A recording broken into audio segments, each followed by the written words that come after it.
رشوت کی تعریف کیا ہے؟ ہم پیسے کماتے ہیں تاکہ زندگی آرام سے گزاریں، اگر کوئی بندہ چاہے اپنے کام کو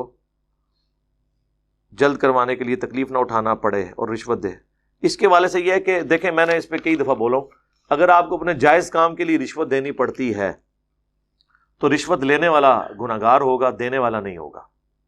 لیکن آپ تھوڑے بہت تردد سے بچنے کے لیے رشوت دیتے ہیں جبکہ وہ کام صحیح طریقے سے بھی ہو جاتا ہے۔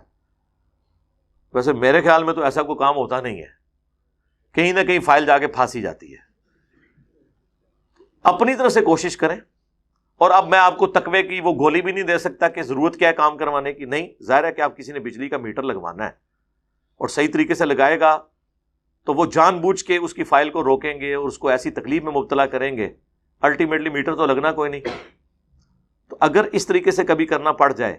تو آپ ضرور کریں، لیکن بعض اوقات جینوئنلی اس طرح ہو سکتا ہے کہ آپ رشوت دیے بغیر بھی کام کروا سکتے ہیں۔ کئی جگہ وہ بالکل ہی حلال ہے اس اعتبار سے کہ وہ فیس ہے، جس طرح پاسپورٹ کی فیس ہے کہ اگر آپ نے ایک ہفتے میں پاسپورٹ لینا ہے تو وہ فیس ذرا زیادہ رکھی ہوئی ہے، اگر آپ نے روٹین کے کام میں لینا ہے تو وہ فیس تھوڑی کم ہے۔ ظاہر وہ جینون بھی ہے، ظاہر ہے جب وہ اتنا رش ہوگا اس میں پھر ایک پروٹوکول دے کے ایک زیادہ ٹیم مقرر ہوگی تو اس کے ایکسپینس بھی آئیں گے۔ اب اے ٹی ایم مشینز ہیں جو لوگ کہتے ہیں جی وہ پیسے نکالنے کا چارج کر رہے ہوتے ہیں، بھائی کیوں چارج نہ کریں؟ وہ انہوں نے آپ کو اتنی بڑی فیسلٹی دی ہے، 24 گھنٹے جس ٹائم چاہے جس مرضی بینک سے آپ پیسے نکلوا سکتے ہیں۔ اپنی برانچ سے نکالیں گے تو چلیں وہ سال کی آپ کو تھوڑی بہت فیس دینی پڑتی ہے، دوسری سے بھی نکالیں گے تو اب پہلے 15 تھی، اب 18 روپے ہوگی فیس۔ 18 روپے میں اگر آپ 10,000 روپیہ نکال لیتے ہیں رات کے 2 بجے تو یہ فیسلٹی ہے نا،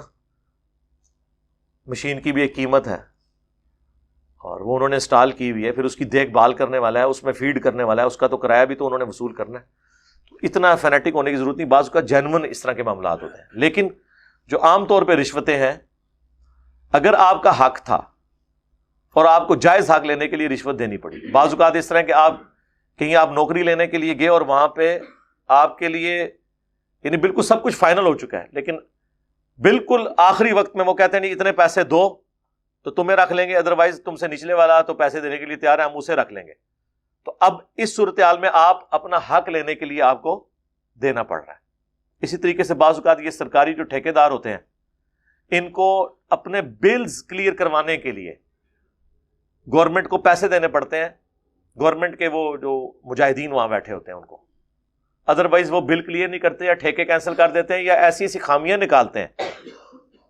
کہ وہ اس میں تو کسی فرشتے کا بھی پورا اترنا مشکل ہو جائے۔ تو یہ سارے معاملات ہیں، لیکن اس میں آپ نے پھر بے ایمانی نہیں کرنی کہ چونکہ میں نے اب بل کلیئر کرانے کے لیے اتنی رشوت دینی ہے تو لہٰذا میں مٹیریل ناقص لگا دوں، یہ پھر آپ نہیں کریں گے۔ وہ آپ کو اپنے نفع میں سے ہی کمپرومائز کرنا ہوگا،